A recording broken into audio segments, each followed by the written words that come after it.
이 각 캠프들이 전략을 세울 때 가장 유심히 보는 항목이 세대별 표심입니다. 2030 세대의 경우 유권자 수 비중만 놓고 보면 4년 전 대선 때보다 오히려 줄어들었는데요. 그래도 후보들이 더 신경을 쓰는 이유가 있습니다. 세대별 표심과 내년 예상 유권자 수를 안보겸 기자가 분석했습니다. 오늘 발표된 4개 여론조사에서 세대별 지지율은 뚜렷하게 갈렸습니다. 20대의 경우 4개 여론조사 중 2개 여론조사에서 윤석열 후보가 이재명 후보를 많게는 20%포인트 정도 앞섰습니다. 나머지 2개 여론조사에서는 박빙의 승부를 펼쳤습니다. 30대의 경우 여론조사 한 곳에서만 윤 후보가 앞섰고 나머지 3개 여론조사에서는 오차 범위 내 접전입니다.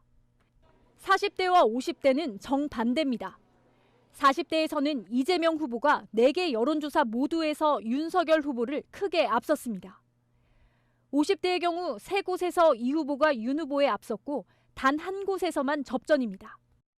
60대 이상에서는 다시 윤 후보가 우세한 걸로 나타났습니다. 윤 후보는 60대 이상 지지율에서 4개 여론조사에서 모두 이 후보를 크게 앞섰습니다.